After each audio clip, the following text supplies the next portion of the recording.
इतिहास में बड़े बड़े साम्राज्य बने हैं और मिटे हैं, है ना? पर इन सब में एक कॉमन कहानी होती है। आज हम उसी कहानी को समझेंगे और हमारा गाइड होगा इतिहास का सबसे शक्तिशाली साम्राज्य, रोम।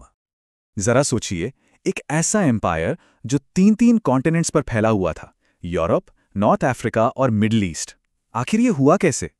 चलिए आज उस मशीनरी को समझते हैं जिसने रोम को इतनी बेहिसाब ताकत दी। तो शुरू के जो 200 साल थे ना, रोमन एम्पायर में गजब की शांति थी। मतलब एक छोर से दूसरे छोर तक एक ही सरकार का कंट्रोल था। सब कुछ एकदम सधा हुआ, एक धागे में पिरोया हुआ। और जब यह साम्राज्य अपने पीक पर था, तो जानते हैं कितनी आबादी थी?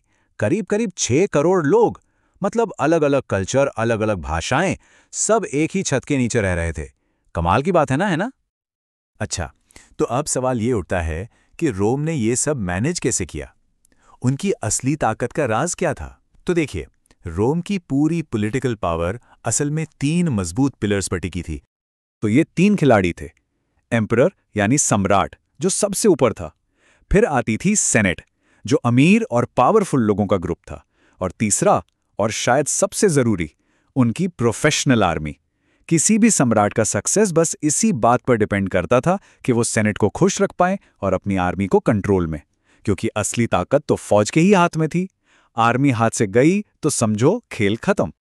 और एक मजेदार बात, उस जमाने के जो इतिहासकार थे ना, वो ज्यादातर खुद सीनेट के मेंबर होते थे। तो जाहिर है वो किसी भी सम्राट को इसी पैमाने पर तौलते थे कि भाई वो अमीरों के साथ, मतलब उनके अपने क्लास के साथ कैसा बर्ताव कर रहा है। एक बहुत ही हाई स्टेक्स पॉलिटिकल गेम था। राजधानी रोम तो थी ही, पर उसके अलावा कार्थेज, अलेक्जेंड्रिया, एंटियोक, ये सब बड़े बड़े शहर मानो साम्राज्य की धमनियां थे। इन्हीं शहरों के नेटवर्क से पूरे एम्पायर का एडमिनिस्ट्रेशन और टैक्स कलेक्शन चलता था। यही असली इंजन थे। और देखिए, जब इतनी पॉलिटिकल स्टेबिलिटी होती है ना, तो उसका सीधा असर पड़ता है इकोनॉमी पर। व्यापार ने, ट्रेड ने ऐसी रफ्तार पकड़ी जैसी पहले कभी देखी नहीं गई थी। इस बात का अंदाजा इस एक फैक्ट से लगाया जा सकता है। रोम में एक ही जगह पर 5 करोड़ टूटे हुए मिट्टी के मटके मिले हैं, ज्यादातर स्पेन से आए जैतून के तेल के। मतलब सोचकर देखिए कि कितना सामान कितनी बड़ी क्वांटिटी में बनाया और भेजा जाता होगा पूरे साम्राज्य में। और ये सामान कितने कीमती थे, इसका एक जबरदस्त उदाहरण मिलता है। उस दौर के एक लेखक प्लिनी द एल्डर बताते हैं कि लोबान जैसी कीमती चीजों की फैक्ट्रियों में कितनी ज्यादा सिक्योरिटी थी।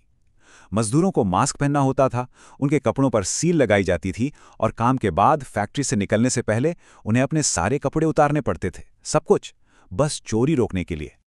तो ये तो हुई बड़ी लेवल की बातें, शासन, व्यापार, अर्थव्यवस्था। पर आम लोगों की जिंदगी कैसी थी? समाज कैसा था? चलिए अब जरा इस पर नजर डालते हैं। रोमन समाज के बारे में एक बात जानकर काफी हैरानी होती है, खासकर महिलाओं की स्थिति को लेकर। वहां महिलाओं को शादी के बाद भी अपने पैतृक संपत्ति पर पूरा अधिकार होता था। वो खुद प्रॉपर्टी खरीद बेच सकती थीं, मैनेज कर सकती थीं। मतलब कानूनी तौर पर वो अपने पति से एक अलग फाइनेंशियल एंटिटी थीं। ये एक ऐसी बात है जो दुनिया के कई हिस्सों में तो आज से कुछ 100 साल पहले तक भी नहीं थी। लेकिन सिक्के का एक दूसरा पहलू भी था, एक बहुत ही स्याह पहलू। ये पूरी शानदार अर्थव्यवस्था टिकी थी जबरदस्ती की मजदूरी पर। दास प्रथा तो आम थी ही। अकेले इटली की 7.5 मिलियन की आबादी में से 3 मिलियन तो दास थे। इसके अलावा लोग कर्ज के बोझ तले दबकर खुद को बेच देते थे। मजदूरों को कभी कभी तो दागा जाता था ताकि वो भाग न सकें। तो तरक्की की कीमत बहुत भारी थी। तो करीब 2 सदियों तक सब ठीक ठाक चला, शांति रही, तरक्की हुई। लेकिन फिर आई तीसरी सदी, जिसे संकट की सदी भी कहते हैं। यहीं से साम्राज्य के टूटने के पहले संकेत मिलने शुरू हुए। साम्राज्य को सबसे बड़ा खतरा बाहर से नहीं, बल्कि अंदर से था। एक के बाद एक गृह युद्ध होने लगे। अंदाजा लगाइए, सिर्फ 49 साल के अंदर 25 से ज्यादा सम्राट आए और मारे गए। मतलब एक सम्राट औसतन 2 साल भी टिक नहीं पा रहा था। यह इस बात का साफ संकेत था कि सिस्टम अब अंदर से खोखला हो चुका है। और जब घर में ही आग लगी हो तो बाहरी दुश्मन तो फायदा उठाएंगे ही। ऐसा ही हुआ। पूर्व में ईरान में एक नया बहुत आक्रामक ससानियन एम्पायर खड़ा हो गया, और उत्तर से फ्रैंक्स और गॉथ्स जैसी जर्मनिक जनजातियां बार बार राइन और डेन्यूब नदियों को पार करके हमले करने लगी। मतलब साम्राज्य 2-2 मोर्चों पर एक साथ लड़ रहा था।